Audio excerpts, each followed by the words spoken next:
All right, you dang liberals, you're getting a second video today.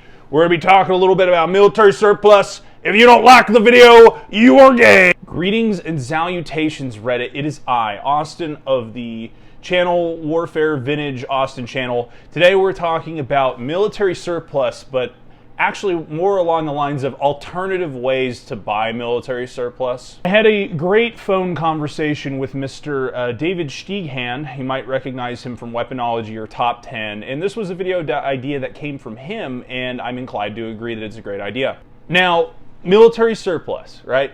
We're not going to be talking about the AIM surpluses of the world, the Atlantic Firearms, the J&G sales selling round receiver Mosin Nagants for 700 something bucks. Why they went up $300 in the last couple months, I could not tell you. Now, this might be not new news to some of you, but this is more so geared towards younger collectors who want to get into owning military surplus weapons, and hopefully they find use with that. So, anyway.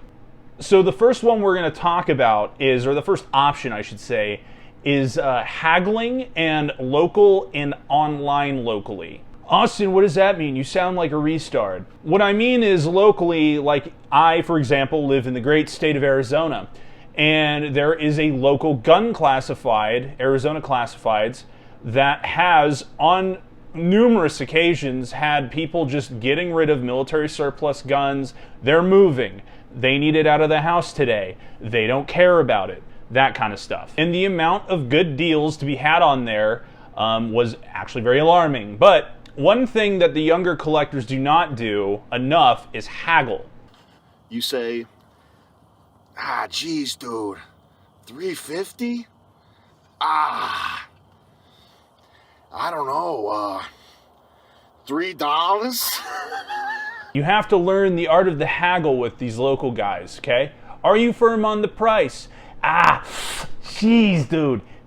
You want 500? Why 450? Can you justify 350 to me? Okay, normalize doing a little bit of research on what it is you're interested in and be like, hey, what's your lowest price, okay?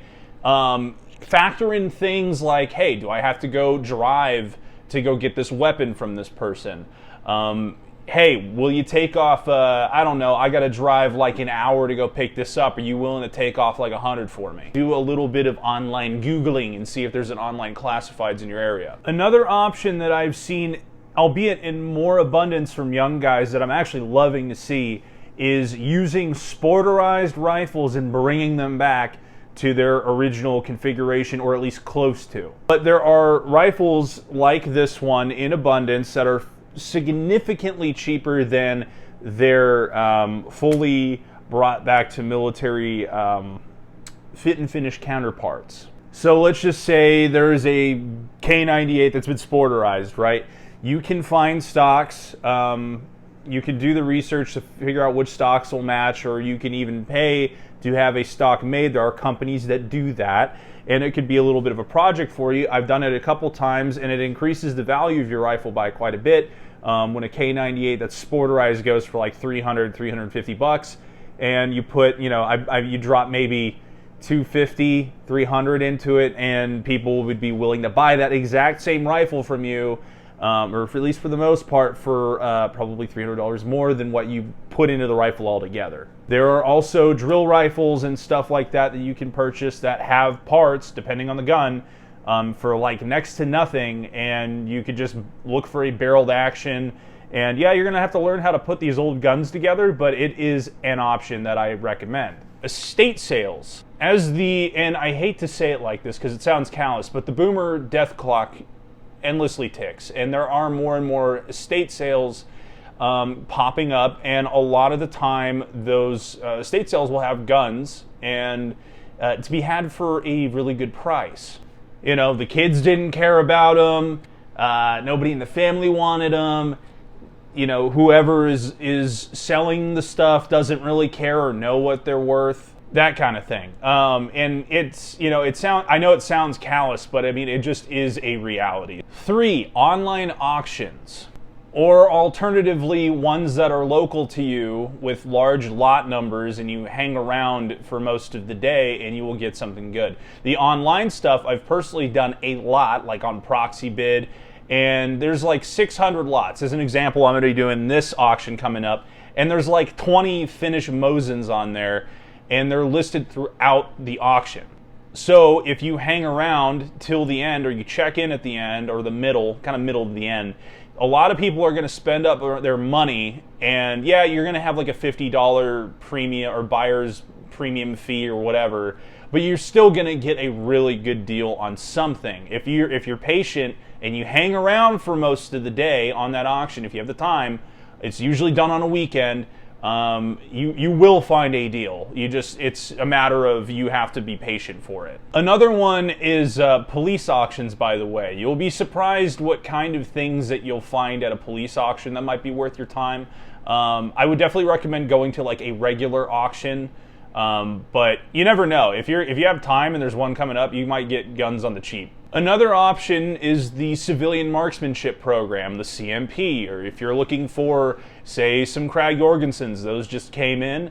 I know that they are trying to restock M1s every now and again. They have 7.62 NATO ones that are sub $1,000.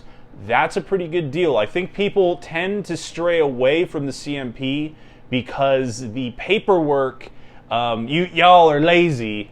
No, the paperwork's really not that big of a pain. If you do that, join the M1 Garand or Garand Collectors organization or whatever it's called. You can get into the CMP. That counts as being part of a an affiliated, group. And then you could do something as simple. If you're a veteran, that also counts. But you can print out your practice score stuff. If you were somebody who does PSA stuff.